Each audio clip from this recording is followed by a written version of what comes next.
ओशो एक ऐसा नाम है जिसने जीवन की नई परिभाषा घड़ दी।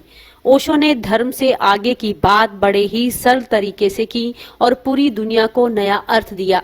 मध्य प्रदेश में 11 दिसंबर को जन्मे ओशो का असली नाम रजनीश चंद्र मोहन था।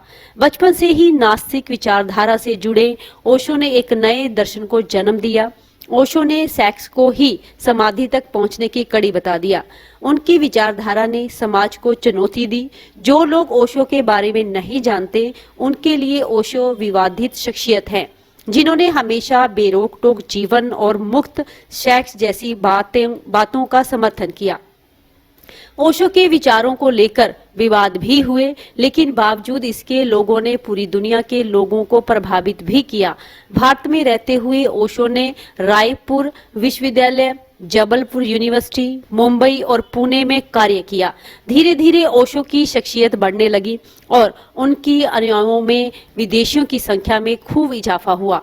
1980 के दशक में ओशो अमेरिका चले गए और वहां रजनीशपुरम की स्थापना की। ओशो की कहानी आज भी पूरी दुनिया के लोगों को सम्मोहित करती है।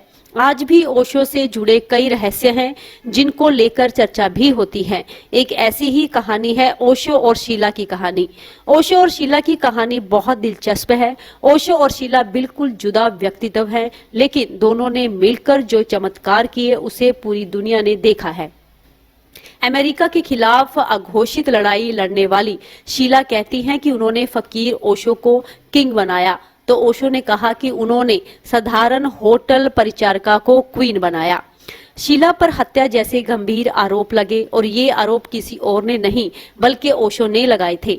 शीला को जेल हुई, मुकदमे अब भी लंबित हैं। शीला स्विट्जरलैंड में है। ओशो को भी 1986 में अमेरिका से खदेड़ दिया गया। 1990 में ओशो का पुणे में देहांत हो गया।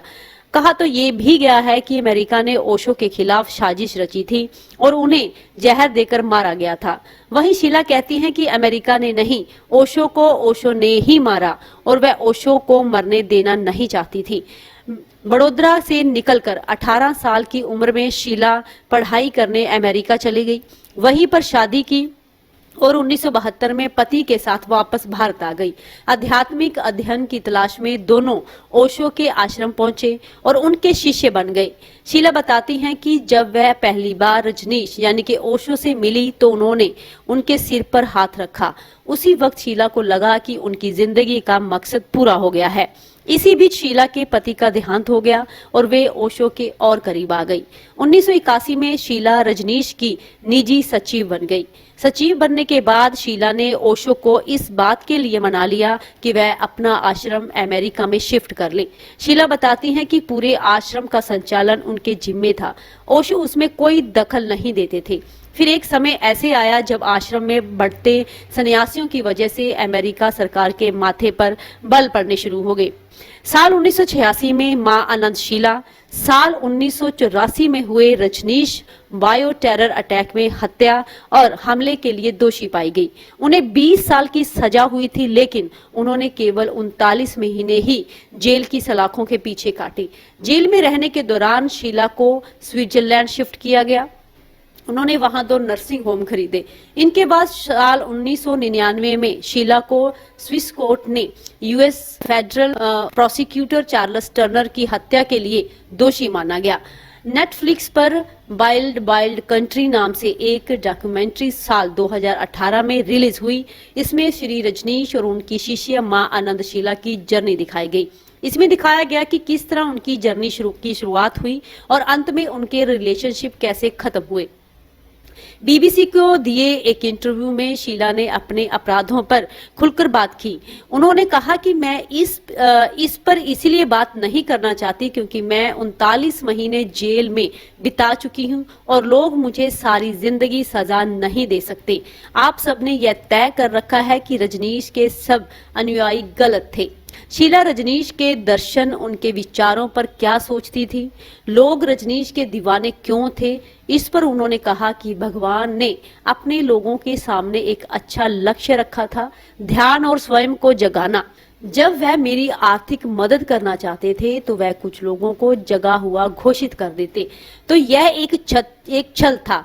उन अर्थों में हाँ, लेकिन सिर्फ भगवान को दोष मत दीजिए, उन लोगों को दोष दीजिए जो पूरे होशो हवास में इस छल के पीछे भागे। शीला ने ओशो और अपने रिश्ते के बारे में स्पष्ट कहा कि यह रिश्ता ना तो गुरु और शिष्य की तरह था और ना ही उसमें कुछ भी गलत था। प्रेम के रिश्ते की बुनियाद ना तो आध्यात्मिक थी और ना ही सेक्स, यह तो कुछ और ही था। फिर रजनीश को छोड़ा क्यों? इस पर वह बोली कि प्यार का मतलब है तरक्की और अपने अखंडता। अब उस आदमी ने मुझ पर काम के मामले में भरोसा किया, उस आदमी ने मुझ पर भरोसा किया अपनी शिक्षा और अपने लोगों के संबंध में। मां आनंदशीला आगे कहती हैं कि अगर मैं उस भरोसे पर खरी नहीं उतरती तो इसका मतलब होता कि मेरे प्यार में कुछ कमी है। उनके कुछ जख्म शायद अब भी हरे हैं। वह भरोसे पर बोली, वह अपने हाथों अपने उत्पीड़न पर भी बोली। मैं हमारे शो देखने वाली सारी एशियाई महिलाओं से कहूंगी कि प्यार के नाम पर अपना उत्पीड़न, भावनात्मक उत्पीड़न न होने दे। अपने पैरों पर खड़े होने का साहस रखो, बहादुर बनो। इंटरव्यू के दौरान ही ओशो को किसने मारा, इस सवाल का जवाब देते हुए शीला ने कहा कि उसी ने जिससे मैं उन्हें बचाना चाहती थी। डॉक्टर देवराज उर्फ अमृतो के साथ उनकी बढ़ती रिलेशनशिप पर मुझे ऐतराज था। शीला ने कहा कि डॉक्टर देवराज ड्रग का अधिक डोज देकर ओशो को गुलाम बना चुका था। वह तिल तिल कर मर रहे थे। मैं उन्हें इस तरह मरने देना नहीं चाहती थी। शीला ने बताया कि उन लोगों के प्रति मेरा विरोध ही ओशो और उनके बीच के अलगाव का कारण बना। ओरेगन अमेरिका में 64,000 हेक्टेयर में फैले रजनीशपुरम, जिसमें दुनिया भर के हजारों उच्च शिक्षित पेशेवर और धन कुबेर ओशो के चरणों में पड़े रहते थे। मेरे छोड़ते ही सब कुछ खत्म हो गया। अमेरिका सरकार की भूमिका पर शीला ने कहा कि अमेरिकी सरकार नहीं चाहती थी कि हमारा प्रचार और बढ़े। उसने लोगों को भड़काया, लेकिन मैंने हर मुश्किल का सामना किया। ओशो का जीवन पहेली है, इसमें रहस्य भी है और रोमांच भी। ओशो और शीला एक ही सिक्के के दो पहलू हैं। शीला को जाने बिना ओशो का समझ पाना मुमकिन नहीं है। ओशो के बारे में कई बातें हैं जो बेहद रोचक हैं। कहते हैं कि जब ओशो पैदा हुए थे तो वो 3 दिन तक ना तो हंसे थे और ना ही रोए थे। शुरू के कुछ नए जानने की इच्छा ओशो के अंदर बेहद प्रबल थी। कहा जाता है कि ओशो 12 साल की उम्र में रात के वक्त शमशान जाते थे। वो ये पता करना चाहते थे कि आखिर इंसान मरने के बाद कहाँ जाता है। ओशो पढ़ने लिखने के शौकीन थे। एक दिन में 3-3 किताबें पढ़ लेते थे। उन्हें जर्मनी, मार्क्स और भारतीय दर्शन से संबंधित किताबें पढ़ना सबसे ज्यादा पसंद था।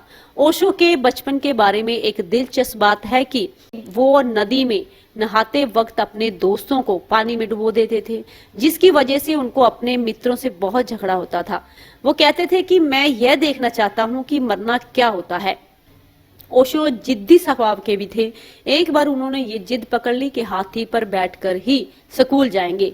ओशो की जिद के आगे उनके परिवार वाले भी हार गए और उन्हें हाथी मंगवाना पड़ा। तो दोस्तों, ये थी ओशो और मां आनंदशीला की कहानी। आपको कैसी लगी कमेंट बॉक्स में जरूर लिखना। धन्यवाद।